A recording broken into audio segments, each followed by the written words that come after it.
ચાણસ્મા ખાતે આન બાન શાનથી ડીજેના તાલ સાથે ત્રિરંગા યાત્રા નીકળી સમગ્ર શહેરમાં પરિભ્રમણ કર્યું। ચાણસ્મા ખાતે આઝાદી પર્વ નિમિત્તે ત્રિરંગા યાત્રાનું આયોજન કરવામાં આવ્યું।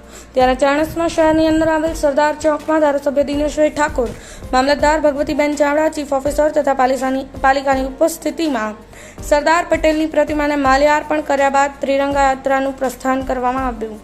જે યાત્રા સમગ્ર ચાણસ્મા શહેરની અંદર પરિભ્રમણ કરી નીજ સરદાર ચોકમાં સંપન્ન થઈ। પ્રજાસત્તાક પર્વની ઉજવણીના ભાગરૂપે સમગ્ર દેશમાં ત્રિરંગા યાત્રા તેમજ હર ઘર ત્રિરંગાનું આયોજન કરવામાં આવ્યું છે।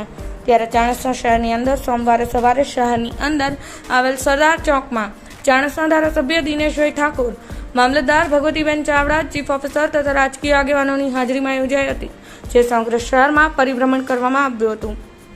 પ્રવીણભાઈ સથવારા, પાટણ એક્સપ્રેસ, પાટણ।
સવારે 9 વાગ્યાથી ત્રિરંગા યાત્રાનું પ્રયાણ કરવામાં આવ્યું। સમગ્ર ચાણસ્મા વિસ્તારની અંદર જુદા જુદા સ્થળે આ યાત્રા ગઈ અને ઘણી જગ્યાએ એનું સ્વાગત પણ થયું। સ્કૂલોની અંદર જે રંગોલી પૂરી હતી સ્કૂલના વિદ્યાર્થીઓ એ પણ નિહાળી અને છેલ્લે સરદાર ચોકની અંદર એનું સમાપન કરવામાં આવ્યું। ચાણસ્મા તાલુકાના નગરપાલિકા અને તાલુકાના ત્રિરંગા યાત્રાનું આયોજન કરવામાં આવ્યું, જેમાં વિશાળ યાત્રામાં બાળકો, શિક્ષકો, આચાર્યશ્રીઓ, પદાધિકારીઓ, ધારાસભ્યશ્રી અને અધિકારીઓ અને કર્મચારીઓ જોડાયા।